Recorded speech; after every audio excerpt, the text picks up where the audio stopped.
नमस्कार। लक्ष्मण जैसा ही महान चरित्र जिनका था, ऐसा श्री रामचंद्र के परिवार का एक और सदस्य कैकेयी पुत्र त्यागी भरत श्री राम के प्रति वनवास के लिए कैकेयी और राजा दशरथ के साथ अप्रत्यक्ष रूप से भरत को भी दोषी कहा जाता है।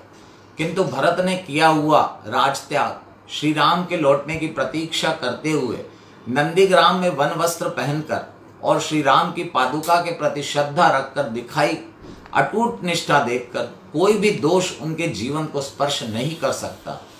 भरत जी त्याग की जिस ऊंचाई पर खड़े हैं, उसकी किसी से भी तुलना करना आज के स्वार्थ और भोगवादी समय में केवल असंभवनीय है। हमारी मातृभूमि के वैभव को पुनः प्राप्त करना है तो हमें जाति भेद, धर्म का राजकारण, सांप्रदायिकता यह सब छोड़कर भरत ने सिखाए हुए उच्च जीवन मूल्यों का अनुसरण करना होगा।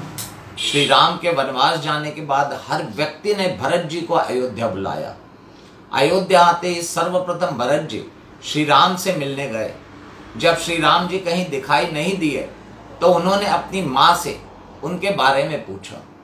मां कैकेयी ने सारा वृत्तांत कथन किया और यह भी कह दिया कि राजा दशरथ की पुत्र वियोग में मृत्यु हुई है।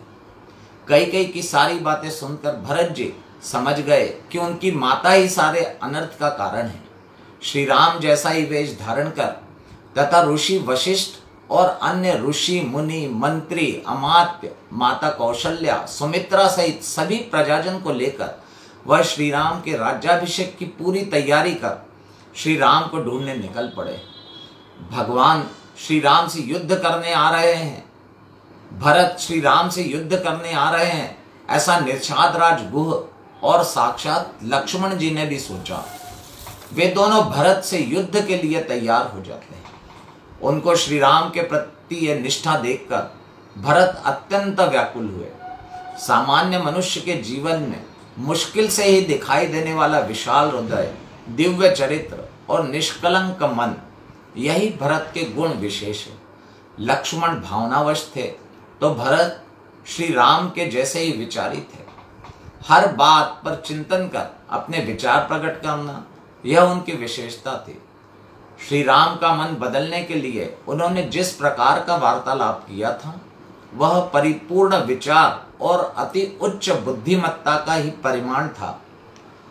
अतः श्री राम 14 वर्षों के वनवास के पश्चात अयोध्या आकर सिंहासन ग्रहण करने का वचन देते हैं और यदि 15वें वर्ष के प्रथम दिन श्री राम जी अयोध्या नहीं लौटे तो वे प्राण त्याग कर देंगे। उनकी इस प्रतिज्ञा पर प्रभु श्री राम 15 वर्ष के प्रथम दिन ही लौट कर आऊंगा, ऐसा भरत जी को वचन देते हैं। भरत जी अत्यंत प्रेम पूर्वक तथा निष्ठा पूर्वक श्री राम की चरण पादुकाएं लेकर अयोध्या लौटते हैं और अपने कहे अनुसार अयोध्या की सरहद पर नंदीग्राम में वे पादुकाओं को सिंहासन पर रखकर पर्णकुटी में 14 वर्ष वास्तव्य करते रहे। राज सत्ता के लिए, संपत्ति के लिए एक दूसरे से लड़ने वाले, एक दूसरे की जान लेने वाले कई उदाहरण हैं, किंतु त्याग, कर्तव्य, प्रेम, समर्पण ऐसा चरित्र मात्र और मात्र रामायण में ही दिखाई देता है। ऐसे त्याग की प्रतिमूर्ति राजर्षि भरत को मन बारंबार प्रणाम करता है।